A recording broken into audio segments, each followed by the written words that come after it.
Hello, everyone, and welcome to the special Weedy Spotlight Beyond Connectathons, how scalable fire testing is possible with FHIRplace. It's my pleasure to introduce Timothy Bennett, Director of Strategic Healthcare Initiatives with Drummond. Thanks. This is my first time presenting to Weedy, and I'm pretty excited. Um, and but I brought some good friends along that many of you here in the audience may already know. Um, so today, we're going to talk about Beyond Connectathons. With really the focus is on how to have a roadmap really to where we can reach scalable testing of fire, particularly for these more complex fire use cases, and why this matters, why it's important. There's nothing really wrong with connectathons. I don't mean to kind of call them out as something we're trying to move away from or go away from. It's just that it's just my way of saying that I think we need something more than connectathons and some other forms of testing that we need, that the times sort of call for that. So today, for those of you who may not be familiar with Drummond Group, Drummond Group has been doing conformance and interoperability testing in various domains for the past 25 years. In the health IT space since 2010. And me in particular, I've been with Drummond for 18 years, so I've been at this for a while. But the last, really since about 2020, my focus has been on developing and promoting testing programs around fire. And I'm joined today by an esteemed group of fire experts who know the standards, who develop real-world solutions of these fire standards, and I'll have them introduce themselves. We'll start with Rob, and then to Mark, and then to Michael, and then we'll get on with what we're going to talk about today. Good day, everyone. My name is Rob Brull, and I'm a Senior Product Director for Infor, so I have responsibility for all the fire-based products at Infor. I think it was back in 2011 when I first met Timothy. It was part of the meaningful use stage 1 testing with Drummond. And so been around just compliance and testing for over a decade, and participate in all the connectathons. So just excited to talk about going beyond connectathons and what that means. And I'll turn it over to Mark. Okay, well, thanks, Timothy, for inviting me along to join in this. I'm pretty regular at presenting at Weedy. It was just last week. I did the last event, I think.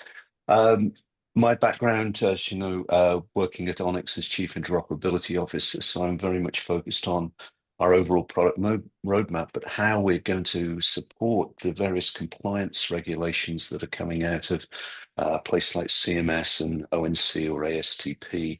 And so I'm really interested in what FHIRplace is trying to do in terms of really advancing the state of the art in testing.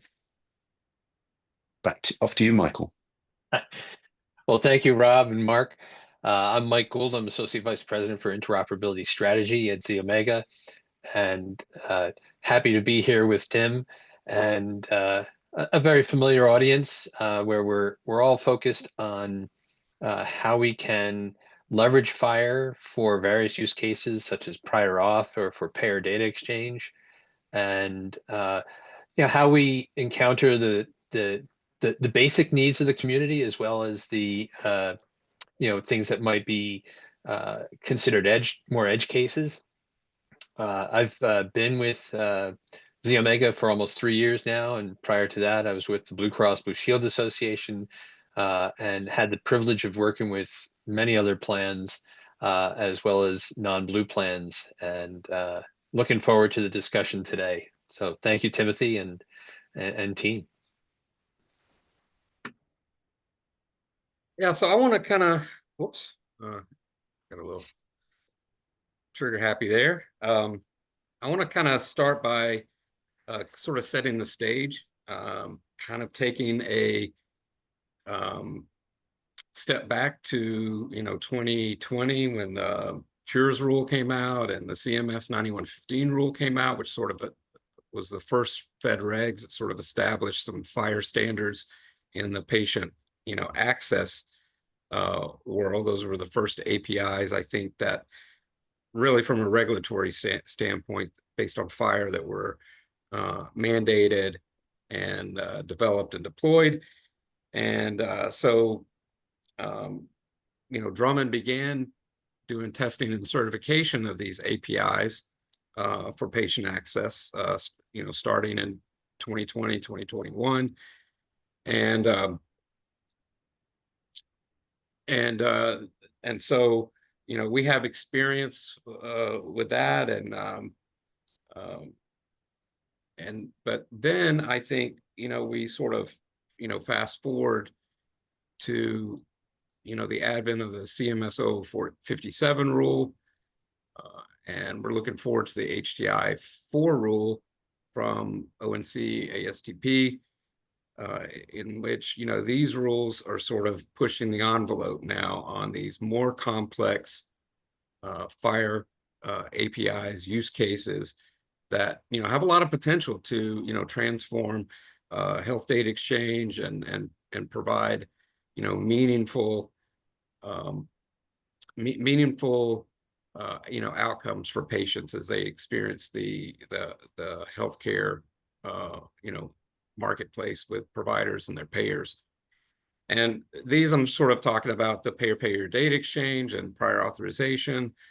We anticipate, with the No Surprises Act, the patient cost transparency rules will come down, and that'll be another, complex FHIR use case. And then you sort of add on top of that, the broader vision of FHIR to be able to do it at scale, the fast services that include identity, security, consent, directory lookups. These are sort of fundamental services that we know and believe to be needed in order to do FHIR at scale. And then you sort of add in an additional complexity with network FHIR, with intermediaries, the TEFCA QHINs. We know that, if we're going to do FHIR at scale, we're not going to be expected to do, thousands of and tens of thousands of point-to-point connections. They're going to have to go through hubs and intermediaries and other ways. And so this picture really just paints a very complex ecosystem, that FHIR is going to have to exist in. And if it's going to be successful and reach its potential, then, interoperability is going to be, a key thing here. And so let me turn to, our panel here. As developers of, marketplace FHIR solutions, that have, you guys have already been through that first cycle of development and deployment of the patient access APIs. I'd like for you guys to share your thoughts on, these challenges of these more complex use cases as you begin to engage your own development process, deployment, working with your customers, working, with the community.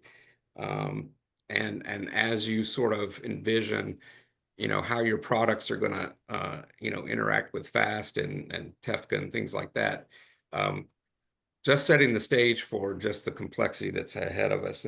Maybe we'll start here with Mike, and then Mark, and then finally Rob.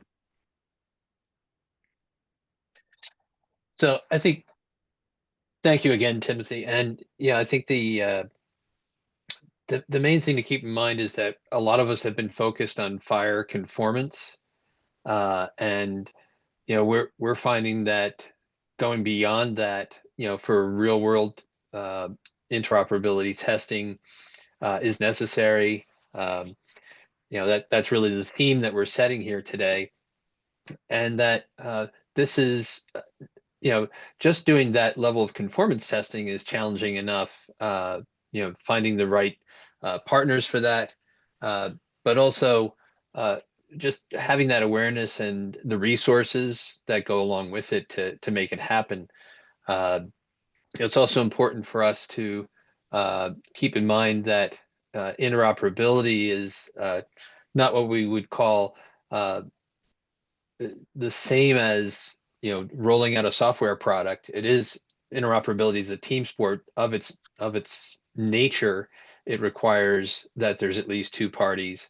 And what we're seeing is that in real world testing, that there's a need for that scalability. So not just two partners in a point-to-point arrangement, but multiples where there's the need for routing and other architectural elements that are necessary for interoperability.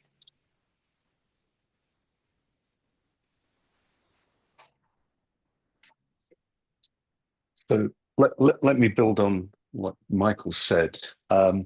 If you look at what was required for the patient access API back in 2020, 2021 with CMS, that was a case of a payer publishing information, and there were maybe tens, dozens of consumer health applications that were connecting to those APIs. Fairly straightforward, one-to-one. What we're looking at in the next phase is really layering of multiple specifications, so it becomes really more complex. And also we're looking at the level of connectivity required. Instead of being dozens of health apps, we're talking about thousands of health plans. We're talking about tens of thousands, maybe even hundreds of thousands of providers wanting to connect with potentially thousands of payers. And that's a vastly more complex challenge. And if we continue in the way that we have of one-to-one connections being created, it's simply not a scalable solution. And that's why we really need to start to think differently. But over to you, Rob.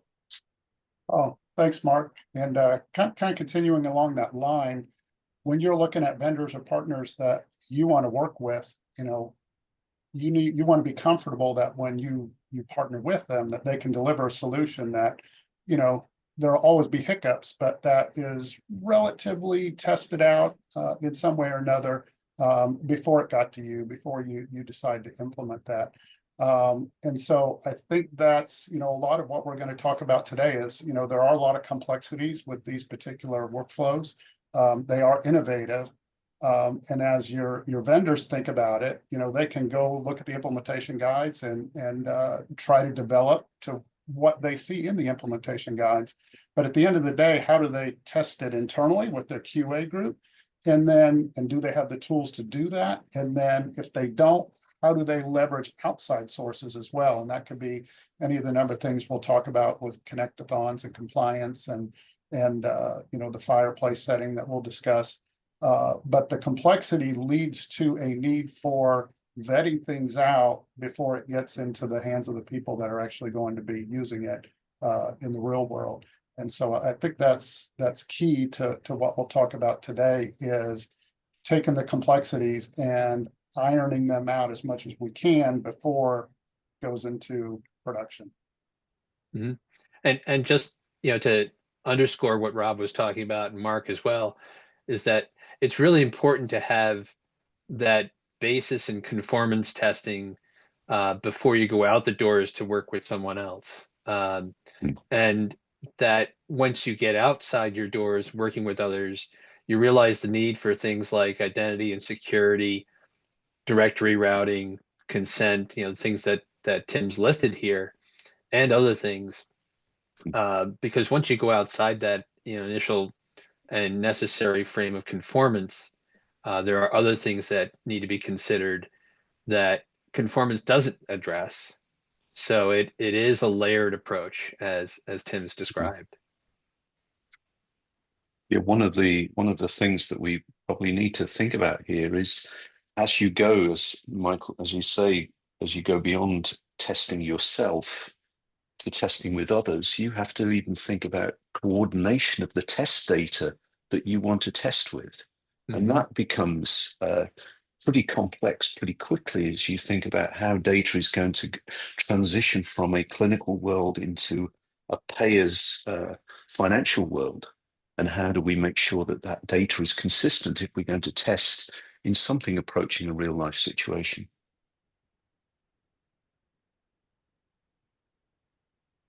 So the things that I heard each of you guys mention more than once is testing and the need for testing. And it's a critical component to one, to address complexity, and also to sort of, I guess I would say, mitigate the risk of solutions not working.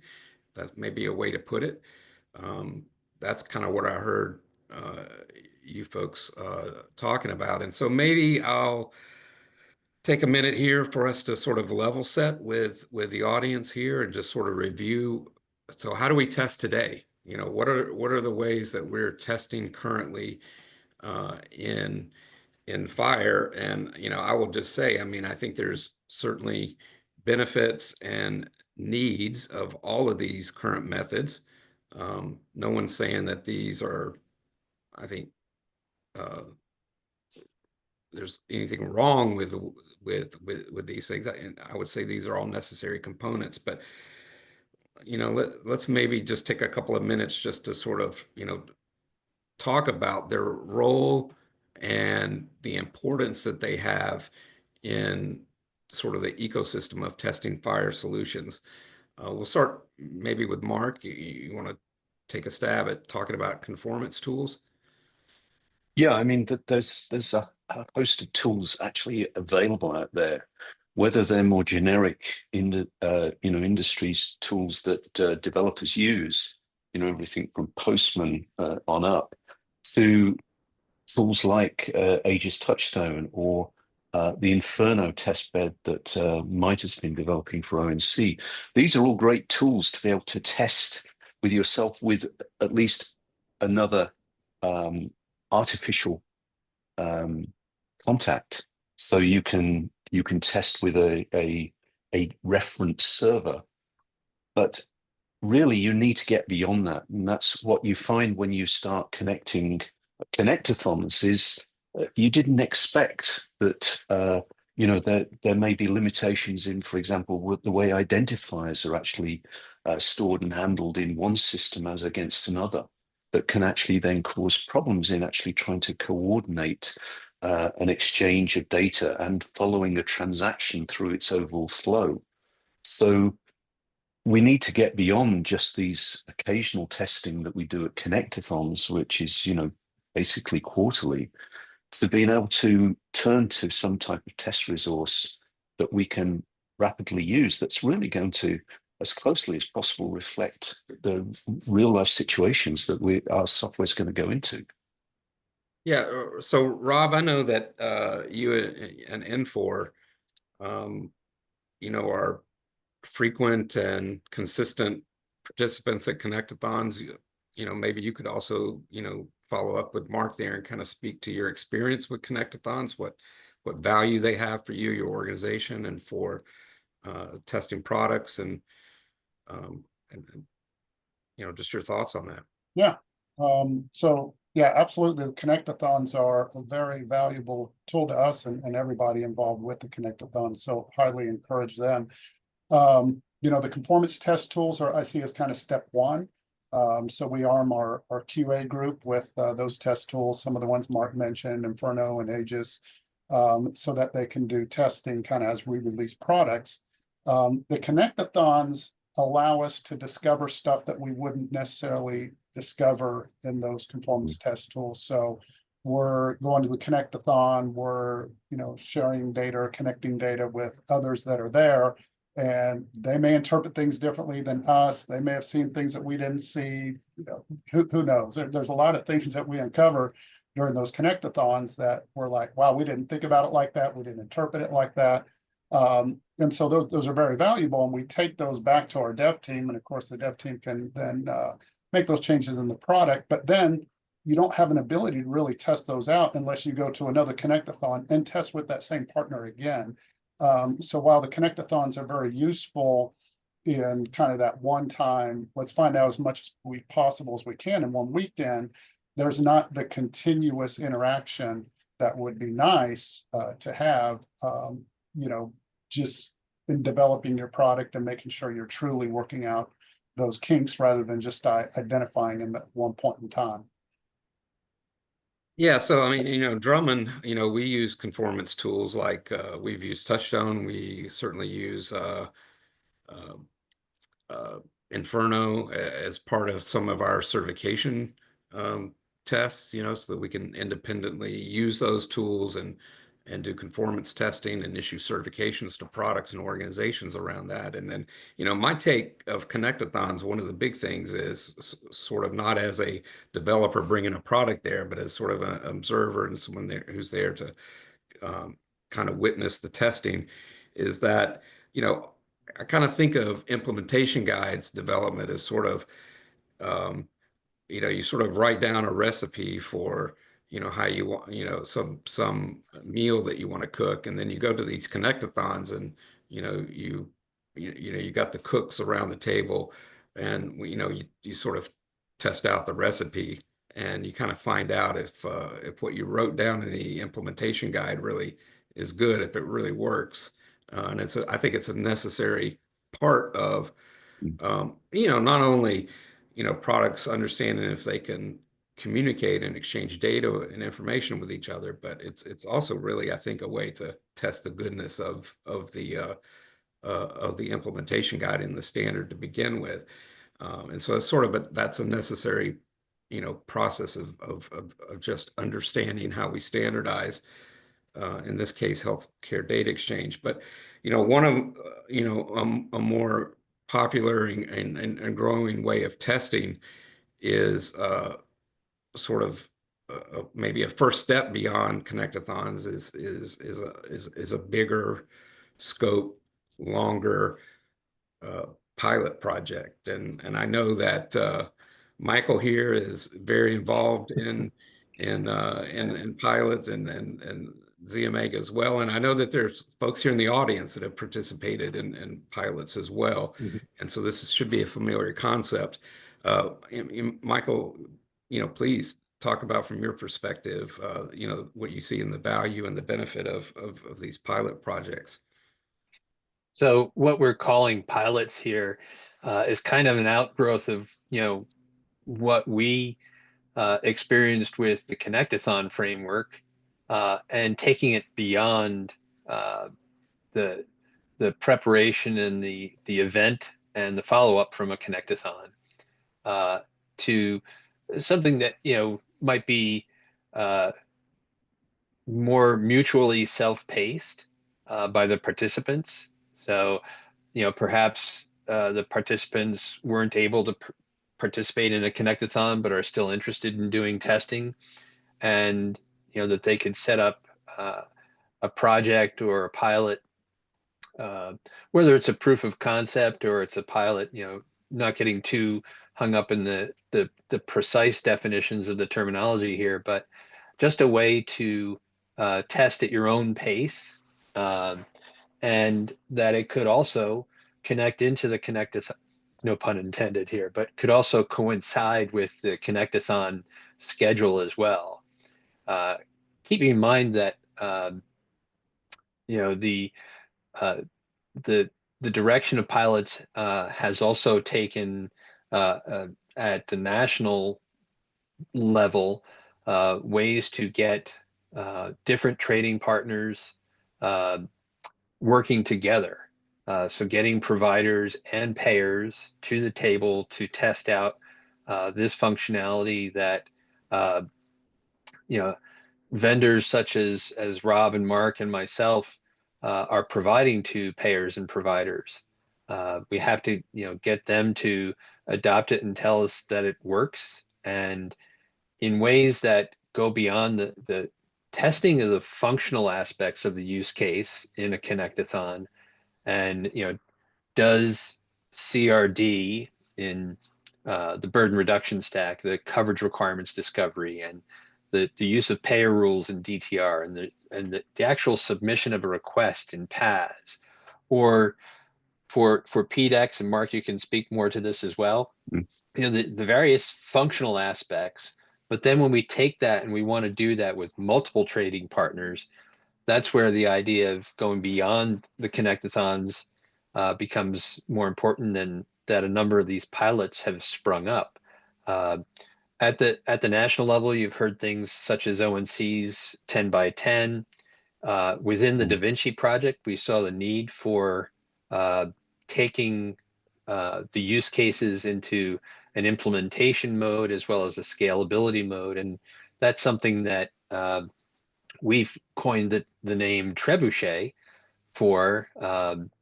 And the idea of what a trebuchet is a catapult or is a launch pad, a launching mechanism for what we do in FHIR in the Da Vinci use cases and launching that into implementation and the aspects that are associated with that, both the functional and the scalable.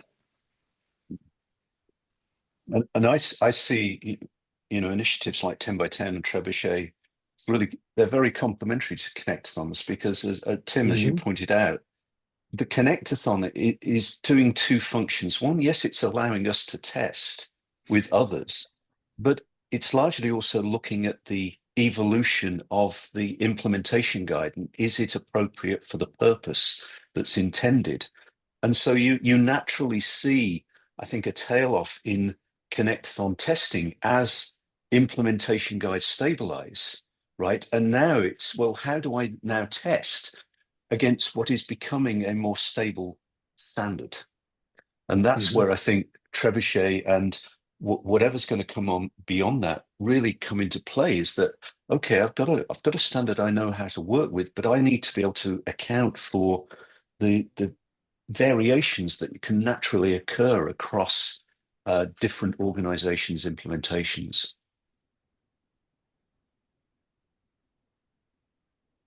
Yeah, so we've talked, so all of those methods have their benefits, their value, and I think they're part of the the overall picture on the journey to interoperability. But they do have limitations. They do have aspects to them that as you guys have been talking, that as the implementation guides evolve, become more mature. In some cases, these implementation guides are immature and adoption perhaps may be slow. And because of that, we kind of find that, implementations, products are at various states of capability. And I think that can, be a factor in how effective a Connectathon could be, or how effective even a pilot or any kind of testing is if the implementations aren't in the same state of capability as part of their own journey of implementing the standard, which again, reminding everybody again, you're going to hear this all over. These are very complex standards with a lot of moving parts, and as Mark said earlier, they're built on stacks of standards, really, that perhaps were even developed in a more generic state for for other purposes, but are being repurposed for a new use case, and maybe there were some considerations not part of the original development of that standard, but now it's got to work for something different. That all makes implementation difficult, and then you bring products together to test at a Connectathon, and they may not all support all of the all the capabilities that you want to test. And as you guys mentioned, Connectathons only happen a few times a year, and for short periods of time. And so the scope of those tests are small, and pilots try to go beyond that by having something that lasts longer over a period of time, and therefore you can ratchet up the scope. But I would say that in all of these methods, there's a limitation, I think, to the scalability. And by that, I mean the numbers of tests you can. And I think from Drummond's experience doing interoperability testing, the more tests and variations of tests that you can execute through, a community of potentially interoperable products and solutions, the better chance you're going to have to find those places where interoperability breaks down.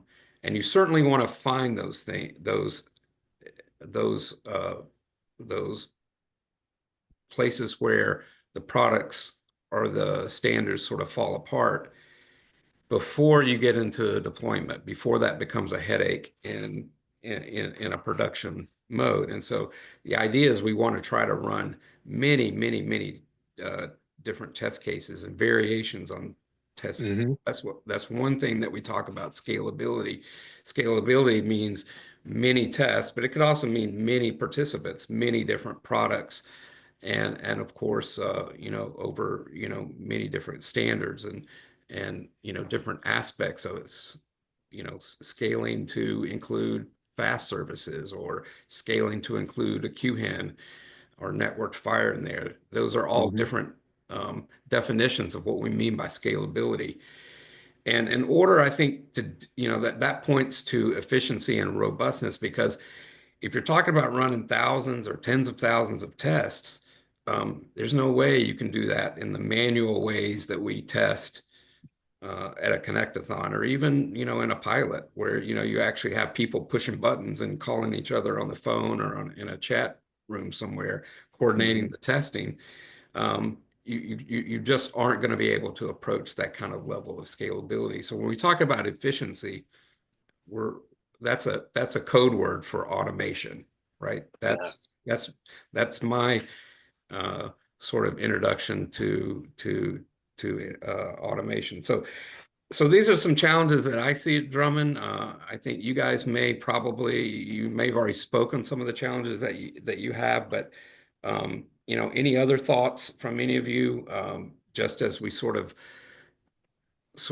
set up what we're going to talk about next, which is Drummond's approach to scalable fire testing with FHIRplace. Any closing thoughts here on the benefits and the limitations, I think, of the way that we're testing, and maybe what are you guys sort of yearning for as the next steps?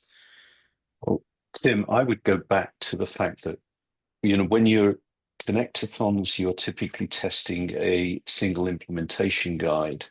When you look at those implementation guides, they often refer you to other guides. And so when you, as we said at the beginning, when you implement, you are really stacking one implementation guide on top of another.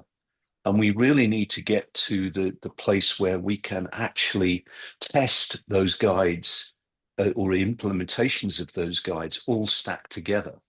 And that again comes back to the fact that we're heading to a world where we're not doing single one-to-one connections, but we're doing connections, as you said, through hubs or direct connections to literally thousands of other connectors. And if we cannot largely automate and have high confidence in our implementation, it's going to become a management nightmare to implement this stuff at scale.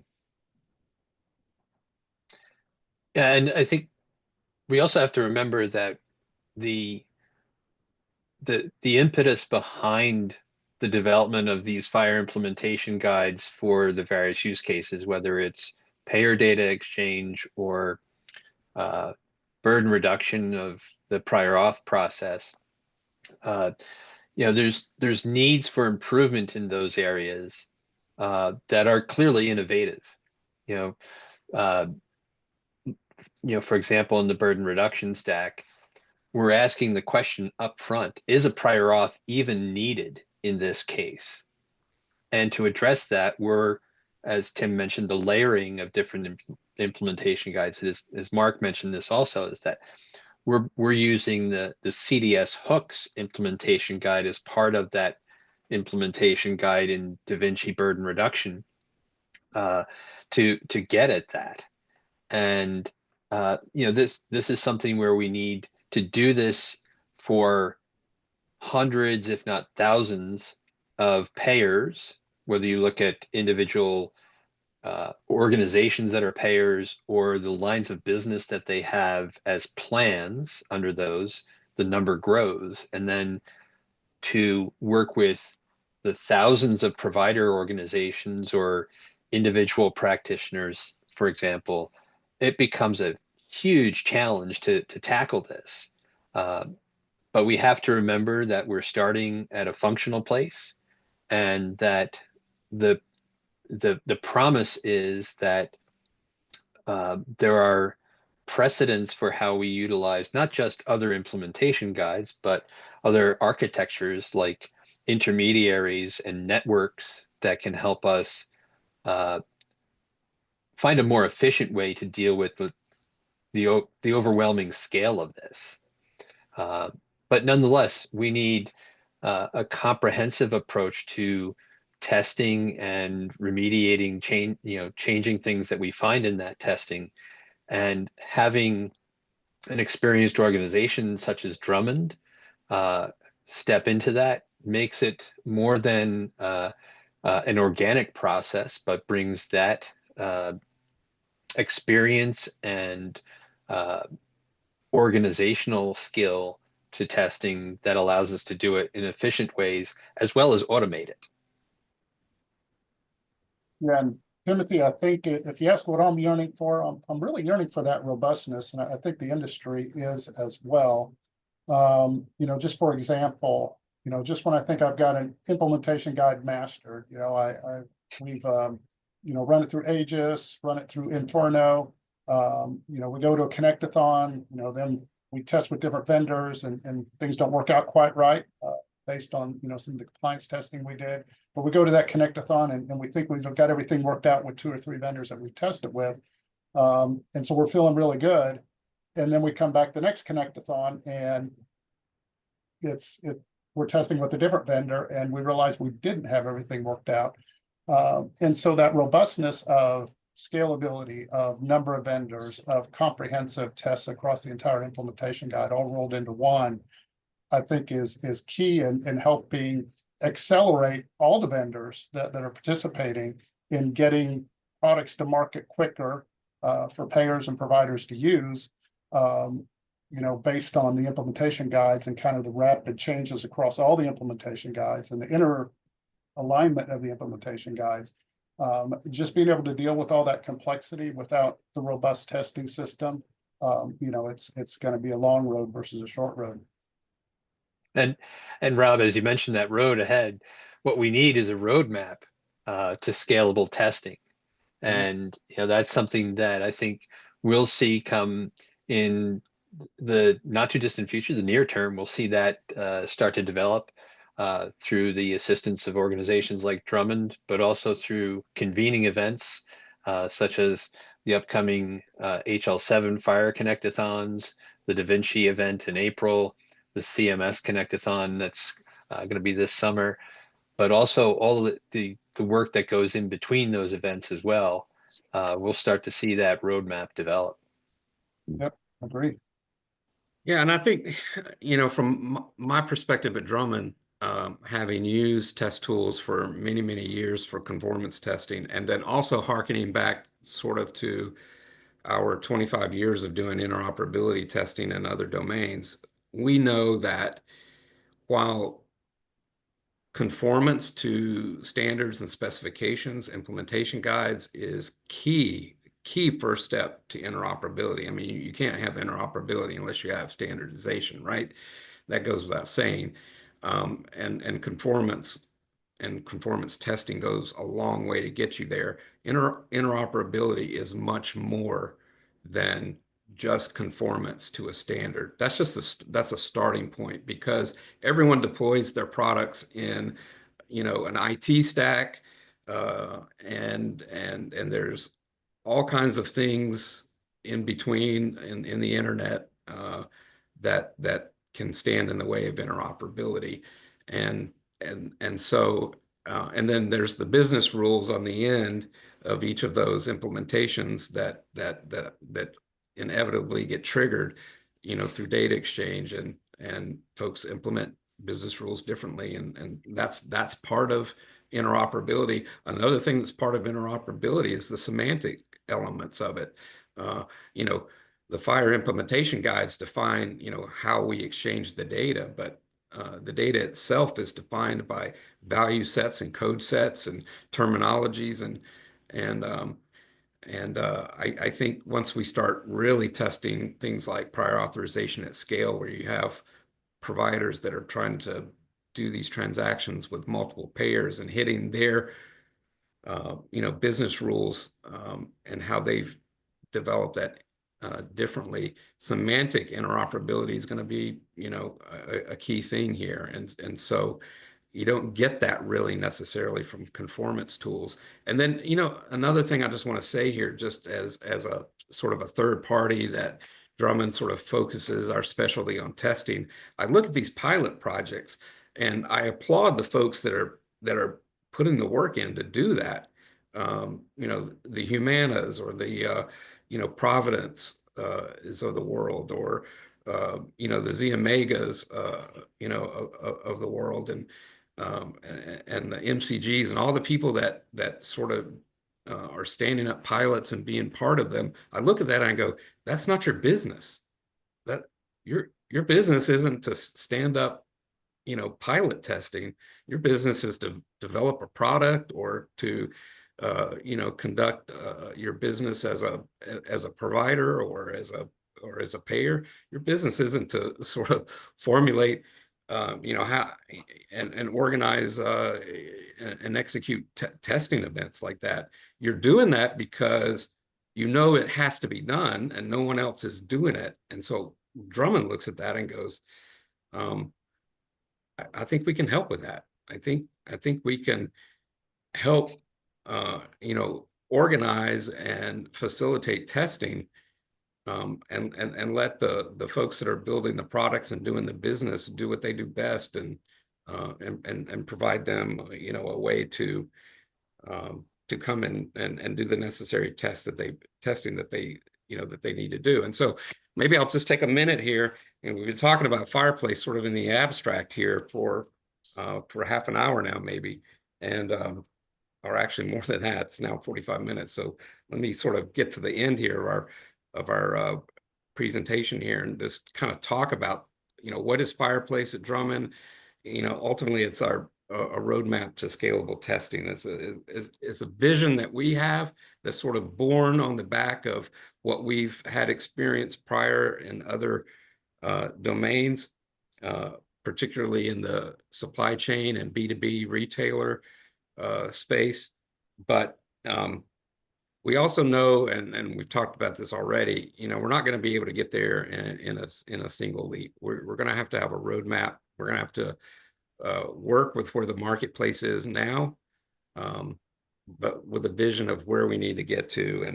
And so, you know, I think what we're trying to do here is we're trying to incorporate all of the best of the testing methods that we've already been doing, but then address some of the limitations that they have, some of the things that we've talked about. What's the next steps?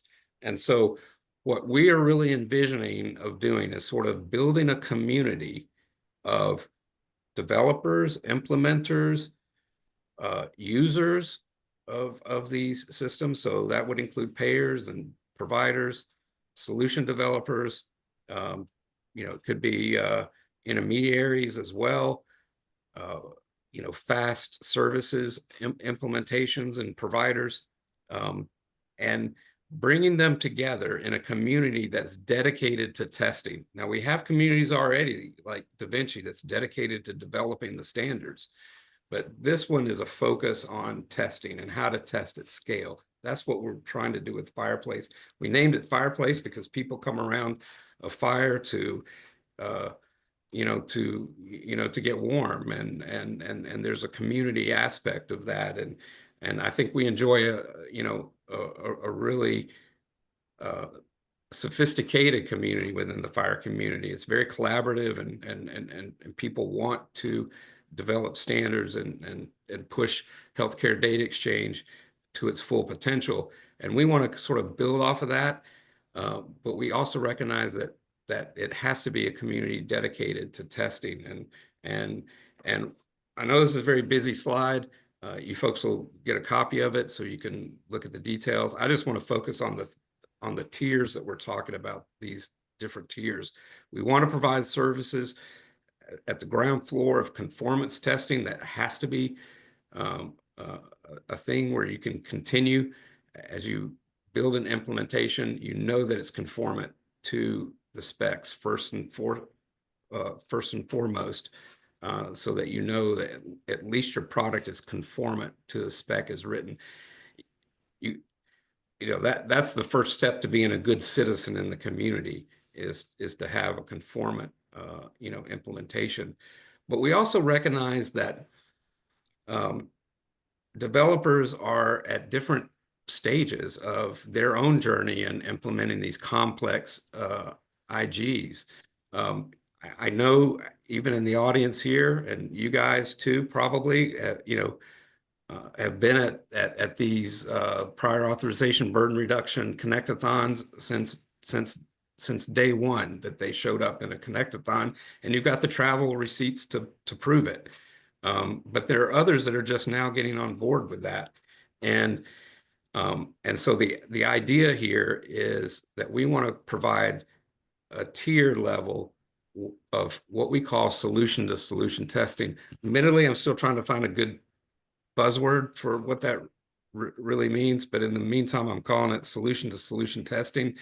But it's basically products or FHIR implementations that come together, and you need a test partner. You need someone that you can test with as you are developing your product, as you're learning how to implement the complexity of these. I need someone that I can test with. Beyond, as Mark was saying earlier, I need to test this beyond a test tool. I need to find someone else to test this with. And I think Michael, Rob, you guys said something to the same thing. You want to find out if you're doing it the right way as early in your own development process as you can.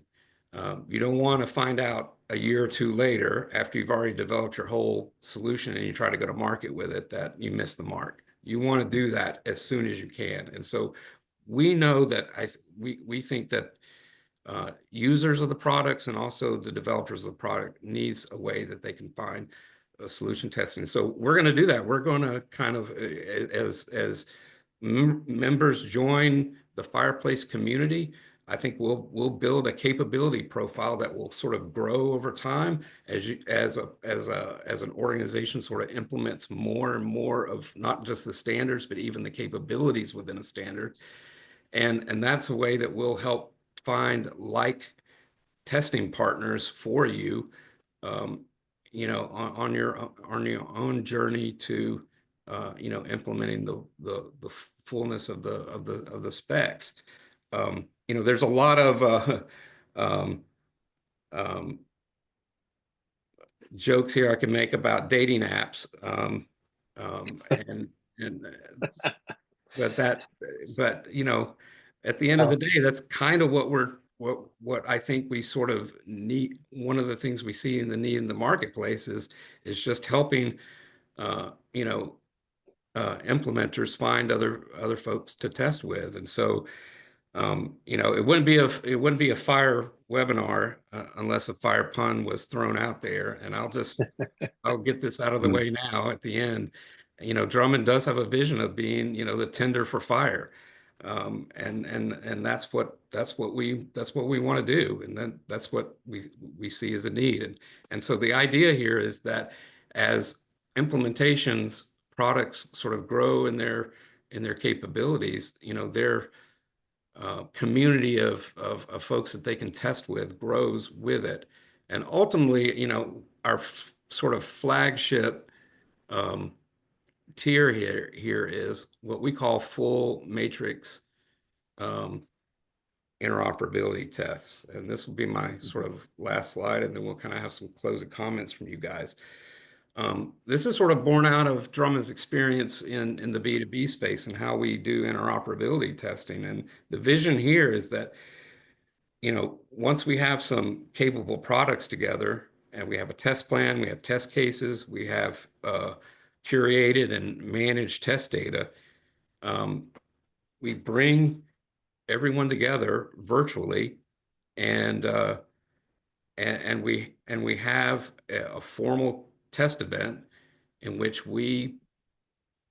everyone tests with everyone else. That's why we call it full matrix. There's a matrix of participants, and whatever role you play in this particular FHIR use case, whether you're a provider or a payer or an intermediary or a fast service, you will test with every other participant in these tests in a formalized way, a disciplined way, in which we expect there to find problems. So there's phases for a debug phase where we go through that, and it's a painstaking test. These tests are automated so that you don't necessarily have humans pushing every button. Drummond has a technology and a framework that we developed many years ago for the B2B space to be able to run automated full matrix tests. And essentially it helps, it triggers the products to test with each other.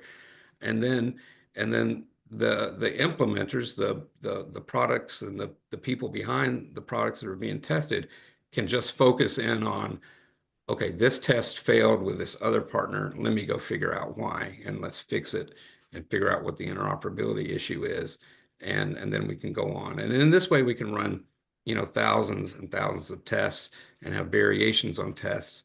And that's the idea here, is to sort of build out this capability here where we can run automated tests end to end across many different implementation guides. The vision will be, for prior auth, it'll start with CDS hooks in a provider system and go all the way through all the different various flows and workflows until there's a approval or denial that comes back from at the very end of the process for the prior authorization request. And that way we can really approximate a real world testing in this fashion. And so sort of with that in mind, I'll just sort of go back to the panel here for your own closing thoughts about I know each of you sort of are attracted to this concept. We've talked about it, and Drummond also wants the community to sort of help grow the concept. We don't have all the answers necessarily at this point. We just have a vision and some experience doing it, but we know that the community itself is going to grow the concept and idea and really make it happen. So I'll give you guys a few minutes to have some closing remarks, and if we have time left, we can see if the audience has some questions as well.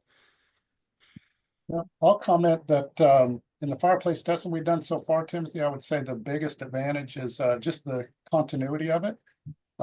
Where we discover things that we might need to correct, we correct it, we immediately test again, and same with the other vendors, that we discover stuff for them and they for us. And so it is that community aspect that you talked about. We're all getting better together. We're all moving faster together, and that continuous rigor, I think, is extremely important, and will help us all move forward. Yeah, I think the more that we move towards automated testing, then you can integrate that into all of your deployment processes and everything as you go forward to have, higher level of confidence. And I think the more the testing reaches out and includes those outer layers, like how do I register to even get access to an API? We've got to start including those things in our testing, because otherwise the challenges we're facing, we're simply not going to be able to scale big enough and fast enough to accommodate what the market needs. Yeah, and I would add that, for organizations, interoperability is of its nature taking you outside the walls of your organization. And when you do that, and you have to work with other complementary partners, knowing where to go to do that. We're working in an innovative space that there hasn't been a ready answer to that. So Drummond is stepping up to the plate. The Da Vinci Project with its Trebuchet initiative, ONC with 10 by 10, and other organizations that have stepped up to the plate to figure out how we do this. It's still an emerging field, and we'll see how it shapes up in the coming months and years. But there is that impetus of organizations that do want to do this and have a business need to do it, that will drive this forward.